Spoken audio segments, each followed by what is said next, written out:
Hello and welcome to your Manifest Monday, sitting with Isis Oracle reading. How are we doing? How was your weekend? Happy new week.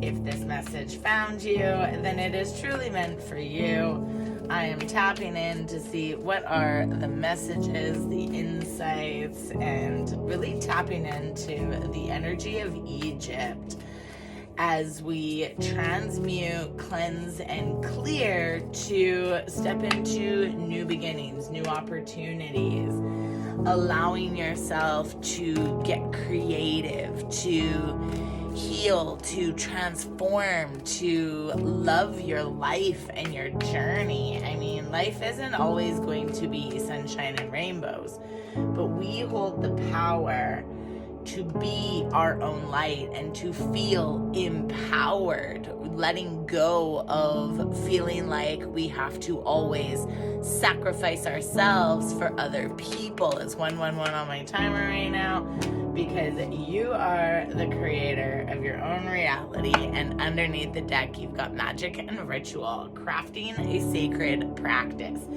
So overall this week, your guides really want you to bring your energy and your light back into yourself. Now, I'm not an astrologer. I do know some really wonderful ones. If you would like to know more about like your birth chart or kind of what's going on in the stars, I know that we have shifted now into the age of Aquarius. And Aquarius is that air sign. So it's all about that future thinking, being, thinking about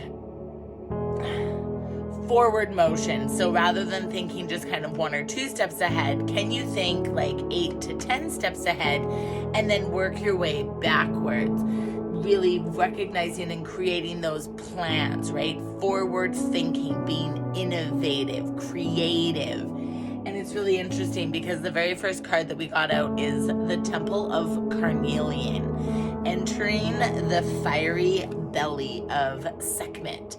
So to me, now this was in the reverse, and so for me, with it being in the reverse, it's time for you to really bring yourself back into that sacral chakra. So carnelian is a wonderful gemstone that is a gorgeous orange, usually in color, and it connects very much with your sacral chakra, which is in alignment with your feminine energy, that creativity, that nourishing, that love, that being.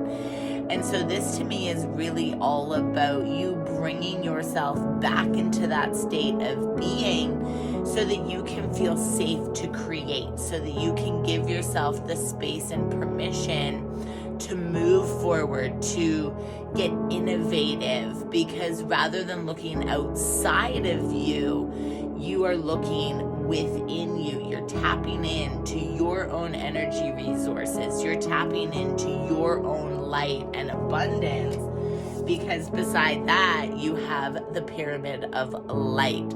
Step your vibration deeper into love.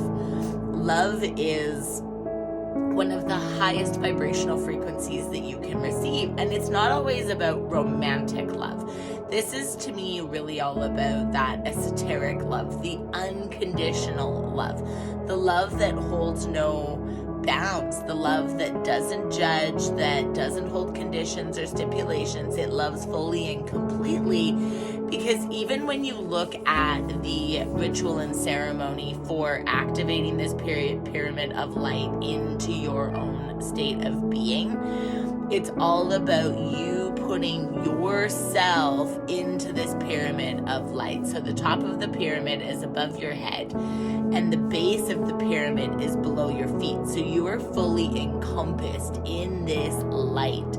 And if you would like a personalized session around bringing in this energy of the pyramid of light, please click the link below, and I would love to work with you. But this is really all about, right, like you feeding your own strength and ability and love and dreams and creativities with your own golden light from source, tapping in, whether it's God, source, universe, the angels, doesn't matter what it is that you resonate with. It's really all about you tapping into that energy, because you are worthy of receiving it. You are worthy of being in that light, because on the back end you have power over 7 scorpions, power to conjure lower vibrational forces. So to me, with this beside the pyramid of light, this is all about you working within your own shadows, your own vulnerabilities, your own aspects of yourself that you deem less than worthy.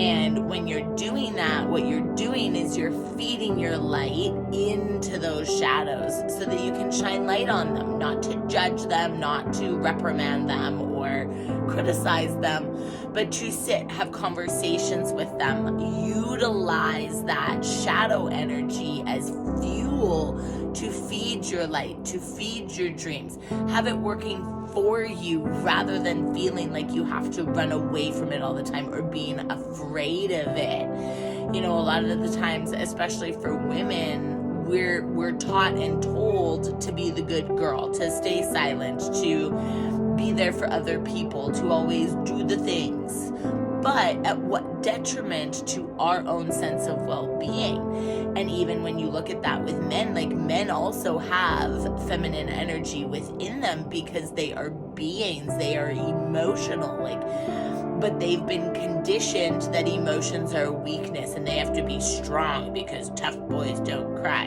No, allowing yourself to feed into your emotions so that you can utilize those emotions as fuel to move yourself forward. It's really interesting, like the comment that I'm kind of getting right now is anger is sometimes the best motivator for you to actually move forward. So, because when you're mad, then it doesn't matter, because a lot of the time when people are mad, they're like, well, I'll just fucking show you, and right? And they just go on. But utilizing that not from a state of negativity, but more from a state of empowerment, because rather than getting lost in the densities and lost in the shadows and lost in the darkness of insecurities and doubts and fears and worries and stresses and what you're doing is you're learning to lean into your own light, to give yourself that space and permission to feel safe within your own being, your own body, creating those rituals to bring yourself back into that state and sense of wholeness within you. And at the bottom of the deck, you do have the magic and ritual, crafting sacred practice. So this to me is really validation if you've been looking to amplify your practice, to, you know, tap deeper into your own self. You could use this as a sign. I do have a new meditation membership that I am launching February 1st, where you will get to have access to daily guided meditations, weekly mini Reiki sessions, monthly embodiment practices, where you can learn how to deepen your practice, be immersed in a community of other like-minded individuals that are doing the same. As well, you also get a 10% discount off of all self-guided masterclasses and pre-recorded meditations off the website. So this can really help you with taking that ritual practice to that next level, really looking at your day-to-day life and being like, what do I put my energy into when I first wake up? Am I waking up and grabbing my phone? Or am I waking up and honoring my own sense of creativity for that day so I can set my intentions? I can show up feeling fully and completely anchored within the abundance of who I get to choose to be, rather than feeling like I'm constantly playing out what everybody else wants me to be. And so if you would like more information for that, I will also drop that in the comments below. But really take this week to call in your power, call in your light, we've got a new moon coming up, and so utilizing that sense of darkness, right? Because even when the moon is dark, it is no less powerful. And that new moon is all about new intentions, setting the intentions for newness, setting your goals for what you would like to create and manifest and attract over the next cycle, and really giving yourself that space and permission to recognize and understand that you are your own strength, you are your own power, you are your own ability. And yes, sometimes it does take working with another person to help us step out of that ego. So if you are looking for mentorship at all, please feel free to reach out and connect so that we can dive deeper, see if we would be a good fit for working together. While also sitting, I recommend journaling this week, getting yourself outside, doing something that's going to bring some love and appreciation into your journey, something that helps remind you that you are safe no matter where you are and what is going on, and giving you that opportunity to be the best you that you came here to be. Have a beautiful and amazing week, guys, and I will see you next time.